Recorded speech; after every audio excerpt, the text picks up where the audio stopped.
बिस्मिल्लाहिर्रहमानिर्रहीम। अस्सलाम वालेकुम ख़वातीन और हज़रात, मई 1 बरोज़ हफ़्ता 1 बजे आपके सामने हाजिर है स्पेशल प्रोग्राम लेकर। थोड़ा हम लेट हो गए आज, 12 बजे का टाइम दिया था लेकिन हम घंटा तकरीबन लेट हो गए कुछ प्रॉब्लम्स की वजह से। एनीवेज़, आज का टॉपिक जिस तरह कि आप लोगों को पता है, हम पाकिस्तान क्रिकेट पर बात करेंगे। आप लोगों को पीछे भी स्क्रीन भी नज़र आ रही होगी और मेरे मेहमानों के पीछे भी नज़र आएगी।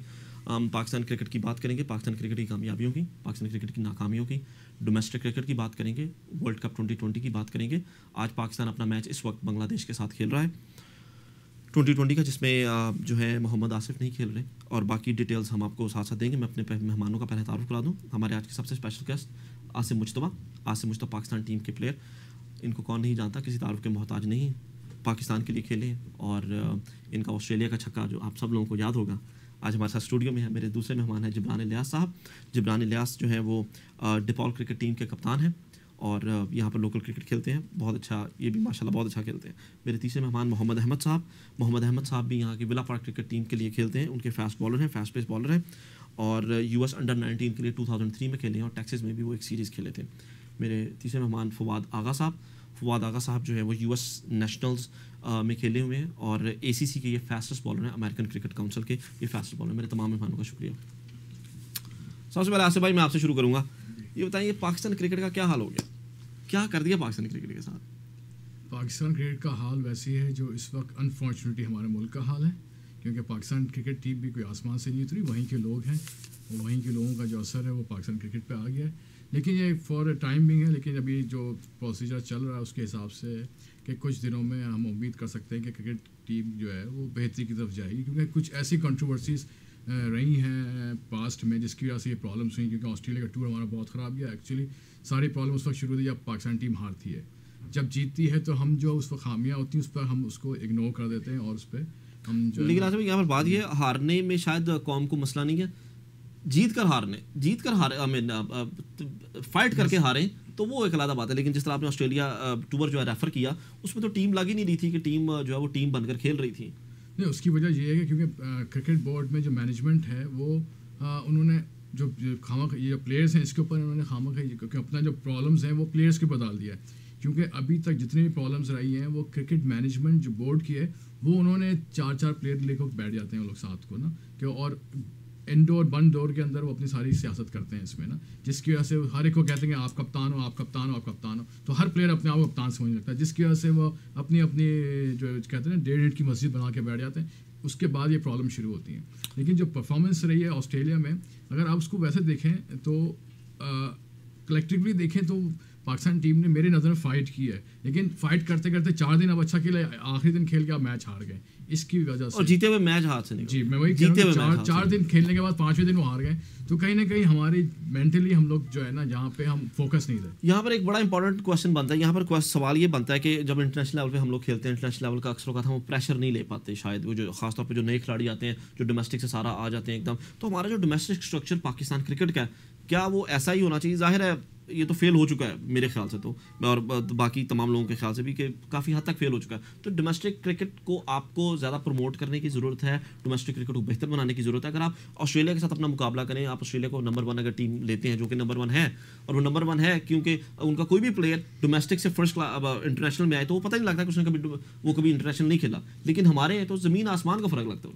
नहीं, उसकी सबसे बड़ी वजह यह है कि पाकिस्तान में डोमेस्टिक क्रिकेट में पिछले चंद सालों में डिपार्टमेंट की जो क्रिकेट है, आप समझते होंगे डिपार्टमेंट क्रिकेट उन्होंने पीछे की धकेल दिया था।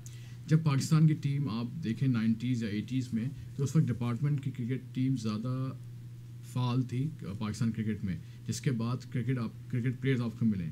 क्योंकि एसोसिएशन जब क्रिकेट खेलते हैं, आपको शायद इस बात का अंदाज़ा नहीं कि एसोसिएशन के क्रिकेट खेलने में वहाँ पे सिफारिश का बड़ा अमल दखल रहा है। बहुत सारी प्रॉब्लम्स रहती हैं सिफारिश में, वो समटाइम्स अनअवॉइडेबल। हम चाहते हैं वो प्रॉब्लम्स ज़रा जिक्र हो उन प्रॉब्लम्स का। क्या प्रॉब्लम अनअवॉइडेबल किसी की मतलब सिफारिश आती है कि इसको खिलाओ उसको खिलाओ, क्योंकि डिपार्टमेंट्स में होता है वो एक डिपार्टमेंट एक तंजीम होती है जिसका वो होता है, क्योंकि जो 15 प्लेयर्स ही आपने चूज़ करने हैं उसके अंदर डिपार्टमेंट्स की टीम में, उनको आप नौकरियाँ देते हैं और जो उस टीम का जो मैनेजर जनरल मैनेजर जो भी होता है वो जवाबदेह होता है ऊपर के अगर टीम की ख़राब परफॉर्मेंस होती है, ठीक है। लेकिन एसोसिएशन में कोई जवाबदेह नहीं है वहाँ पे कोई अगर सेक्रेटरी है या कोई है तो वो सालों साल से सेक्रेटरी चले आ रहे हैं, कोई इलेक्शन नहीं होते। हाँ, हम इस पर भी जाहिर इस पर भी बात करेंगे। जब भी बदलते हैं वो, तो हमेशा हम लोग जो है वो उसको चेयरमैन को बदल देते हैं, हम बाकी जो टीम है उसको नहीं बदलते। यहाँ पर मेरा सवाल जिब्रान आपसे ये है, पाकिस्तान क्रिकेट टीम, हालिया जो क्रिकेट टीम है, इसमें आप क्या समझते हैं जी, कप्तान किसको होना चाहिए?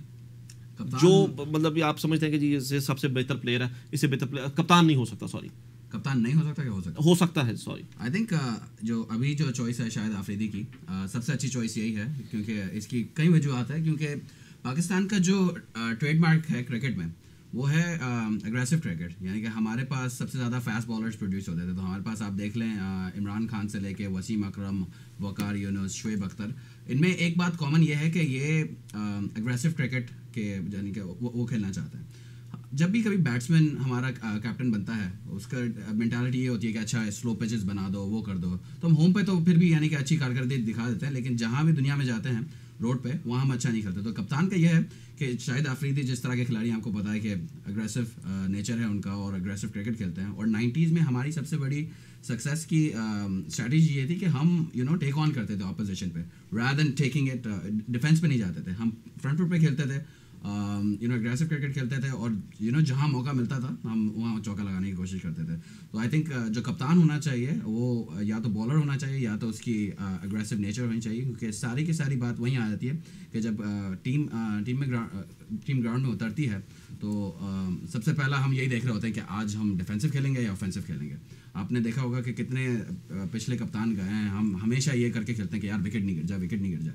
आफरीदी का यह है कि वो लीड फ्रॉम द फ्रंट करता है। एक्चुअली उनकी बॉलिंग माशाल्लाह पिछले सालों से इतनी अच्छी चल रही है, और जब बैटिंग में भी आपको पता है कि पिछले जो हमने T20 वर्ल्ड कप जीता है उसमें भी जब शायद आफरीदी जब तीसरे नंबर पे उनको प्रमोट किया गया था, तब उन्होंने अग्रेसिव क्रिकेट खेलना शुरू की। वरना उससे पहले क्या हो रहा था कि पाकिस्तान के जो 2 ओपनर आते थे, हमारा ओपनर तो ऐसी विकेट थी जैसे वॉक ओवर विकेट थी, आते थे और निकल जाते थे। उसके बाद यूनुस खान आते थे, और यूनुस खान जब आते थे तो होता ये था कि वो विकेट बचाने का प्रेशर उन पे पहले ही होता था, विकेट बचाने के चक्कर में वो इतना स्लो खेलते थे कि हमारा जो T20 में जो ओवर्स होते हैं शुरू के, वो यूटिलाइज नहीं होते थे।